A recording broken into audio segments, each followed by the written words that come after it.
Todavía quiere la mitad de mi dinero, pero no sabía nada del plan secreto de mi abogado. Yo, hombre de 32 años, trabajo en ventas para un distribuidor local de muebles. Durante un tiempo, pensé que tenía una vida decente, ingresos estables, buenos amigos y un matrimonio que asumí que estaba construido sobre la confianza.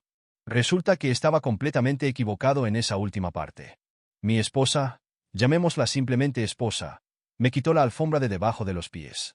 Me estaba engañando a mis espaldas, mientras planeaba quedarse con la mitad de mi dinero cuando nos divorciáramos. Incluso se jactó de ello con sus amigos como si fuera un plan brillante. Con lo que no contaba era con el plan secreto de mi abogado y el as bajo la manga que teníamos, cortesía de su propio padre, mi suegro.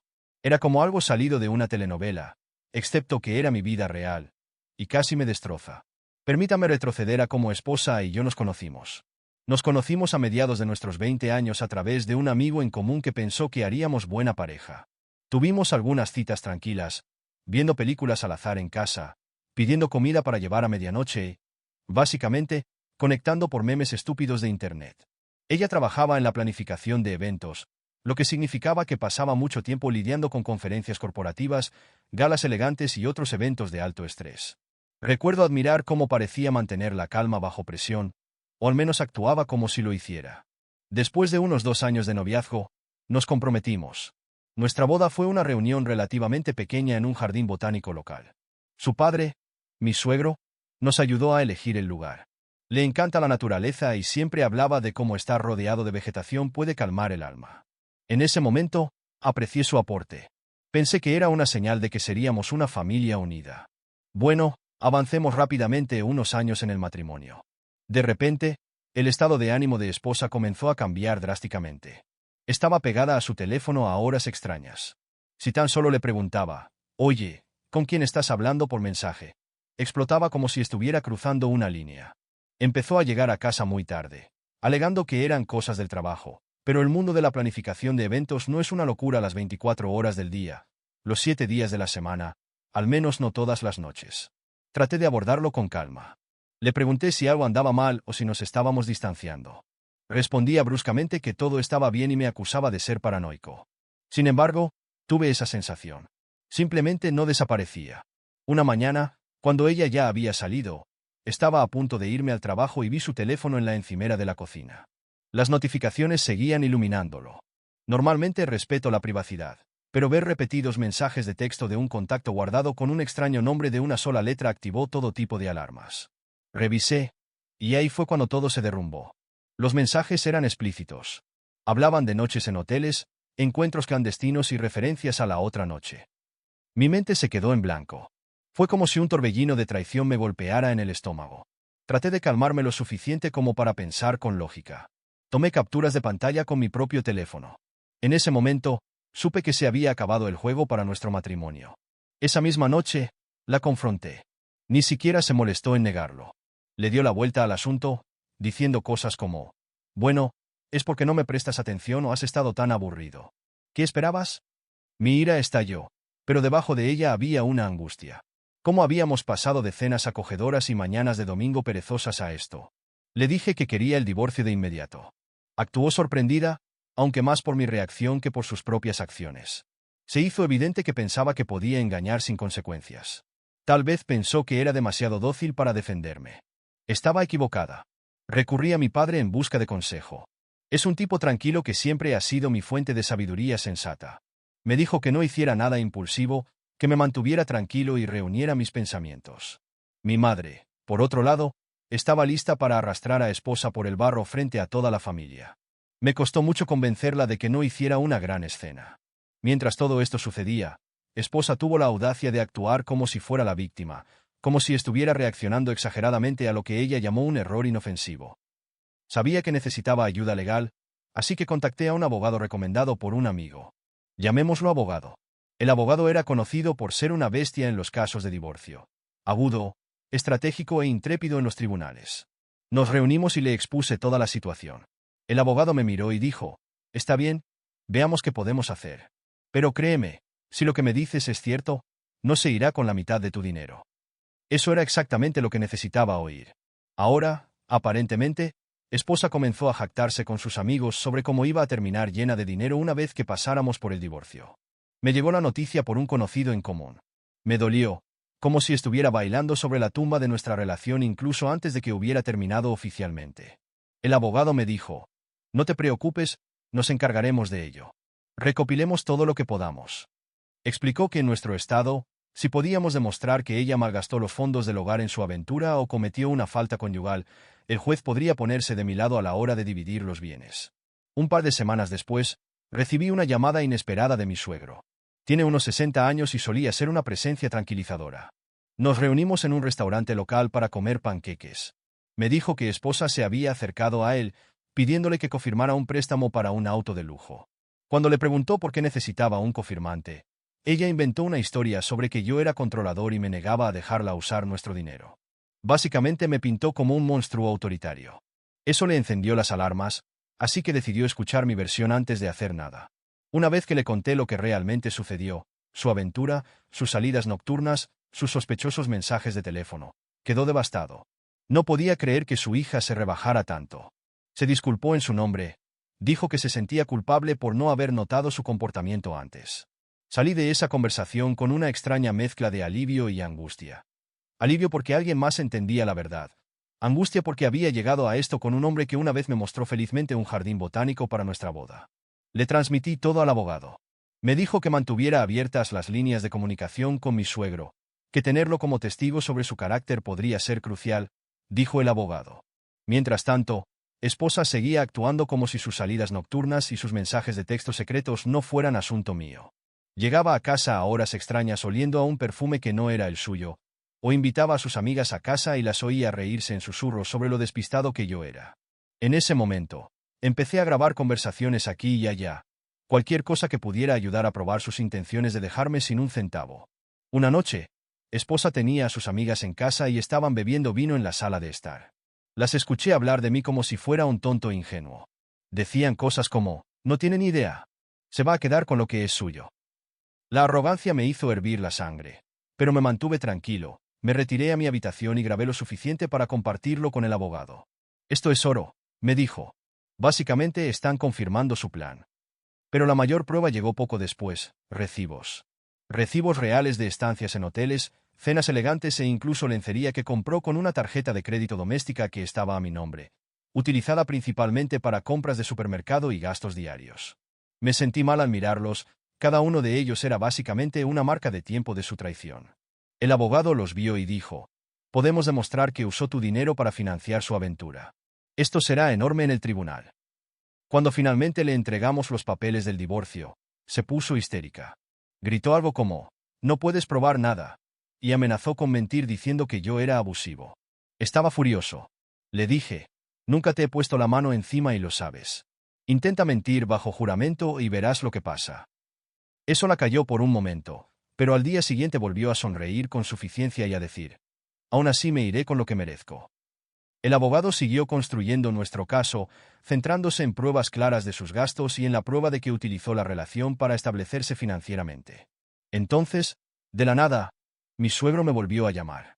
Descubrió que esposa había falsificado su firma para abrir una especie de pequeño negocio de catering. En teoría, un negocio secundario que parecía estar planeando a espaldas de todos. Al parecer, solicitó un préstamo comercial a corto plazo utilizando su nombre. El banco sospechó y contactó con mi suegro para verificarlo. Estaba furioso. Insistió en decírmelo a mí y a mi abogado inmediatamente. El abogado prácticamente se iluminó cuando escuchó esto. Esto es un mate, dijo. Muestra un patrón de fraude y deshonestidad. Ahí fue cuando se hizo evidente que esposa no solo quería mi dinero, sino que también estaba tratando de sacarle provecho a su padre. Le dijo a su padre que necesitaba el negocio de catering para mostrar ingresos independientes para poder inventar una historia triste en el tribunal sobre cómo estaba pasando apuros y necesitaba un acuerdo mayor.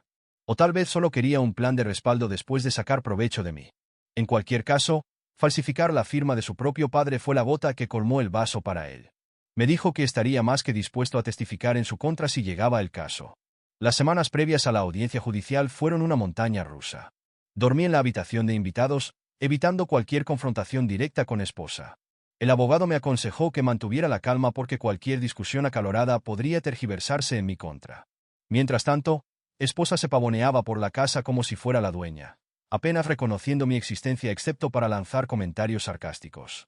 Me mordí la lengua tantas veces que perdí la cuenta. Entre bastidores, mis padres fueron un gran apoyo. Mi madre quería sangre, pero mi padre seguía diciendo: «Deja que el tribunal se encargue de esto. La verdad saldrá a la luz». Mis amigos estaban igualmente indignados. No podían creer que esposa engañara y luego echara sal en la herida tratando de reclamar la mitad de mis ganancias y ahorros. Me recordaban constantemente que debía mantener la concentración y no dejar que las emociones arruinaran la estrategia legal. Lo intenté lo mejor que pude, aunque hubo noches en las que estaba tan enfadado que apenas podía dormir. Esposa hizo un último intento de manipulación. Me arrinconó en la cocina una mañana y me dijo: «¿Por qué estamos haciendo esto? Podemos solucionarlo. No necesitamos abogados». Me reí por lo bajo y señalé que ella era la que había engañado, mentido y falsificado documentos. No tuvo respuesta. Simplemente se echó a llorar, llorando porque no quería ser humillada públicamente. No me conmovió ni un ápice. Le dije: «Deberías haber pensado en eso antes». Luego me fui. Duro, tal vez, pero no sentí ninguna compasión en ese momento. El tiempo pareció arrastrarse hasta que llegó la fecha de la audiencia. El abogado había preparado una cuidada carpeta con pruebas, capturas de pantalla de mensajes de texto, recibos, registros de la falsificación de la firma de su padre. También teníamos declaraciones de mi suegro confirmando sus acciones y su disposición a testificar. El día que entramos en el juzgado, el corazón me latía con fuerza. Mis padres estaban sentados en la tribuna, mi padre con la mano en mi hombro, tranquilizándome. Mi madre tenía una expresión severa, como si estuviera lista para abalanzarse si era necesario. Esposa estaba sentada frente a nosotros, con los brazos cruzados, su abogado susurrándole al oído. Me miró con una mirada petulante que gritaba: «Vas a caer». Pero por dentro, tenía algo de confianza gracias al sólido caso que el abogado había construido. Cuando comenzó el procedimiento, fueron las formalidades habituales: presentar pruebas, dejar que cada parte hablara. El abogado presentó los recibos que mostraban que esposa había utilizado mis fondos personales para estancias en hoteles, cenas elegantes y regalos que claramente no eran para mí. Luego revelamos el incidente de la falsificación con la firma de mi suegro. Esa parte hizo que las cejas del juez se dispararan. Preguntó al abogado de esposa: ¿hay alguna explicación de por qué su cliente utilizaría la firma de su padre en un documento de préstamo sin su conocimiento? Su abogado intentó balbucear algo sobre que era un malentendido, tal vez un error en el papeleo. Pero mi suegro subió al estrado y confirmó todo con detalle: cómo le había llamado el banco, cómo se enfrentó a esposa, cómo ella admitió haberlo falsificado. La cara de esposa se puso blanca. Luego llegaron los mensajes de texto que esposa envió a sus amigos jactándose de cómo iba a obtener un gran pago de mí. El abogado lo expuso todo con calma precisión. Guió al juez a través de cada pieza, relacionándola con el punto central. Esposa intentó engañarme sistemáticamente, tanto emocional como financieramente. Usó mi tarjeta de crédito para sus aventuras, difundió mentiras sobre mí a su padre y amigos, y cometió fraude con el préstamo.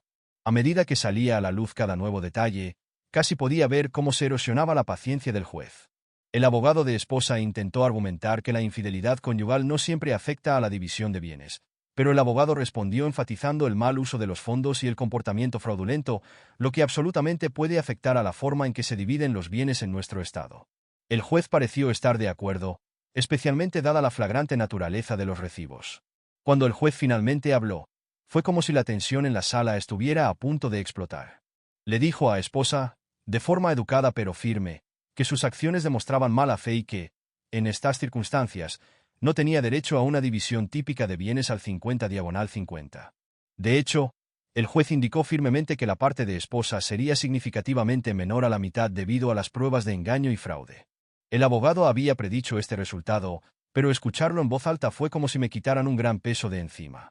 Esposa parecía aturdida, su expresión de suficiencia se evaporó.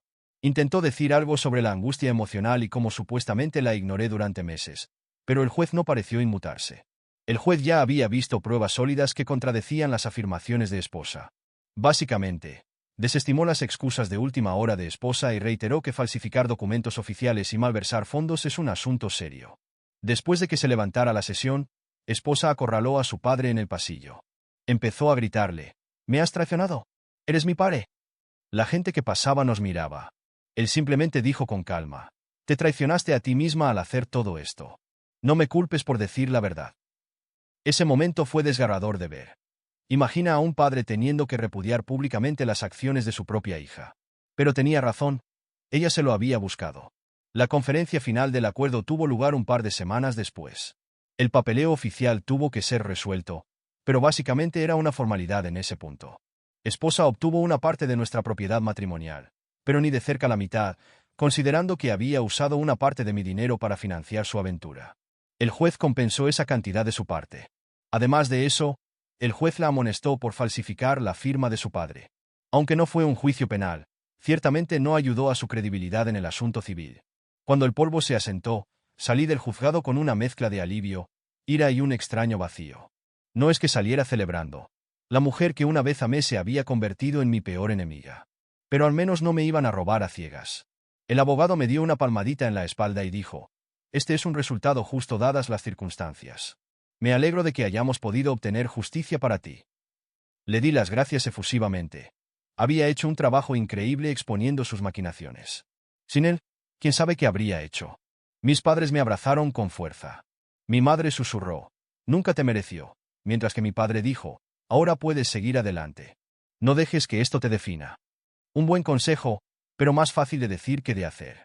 La angustia y la traición todavía dolían como una herida abierta.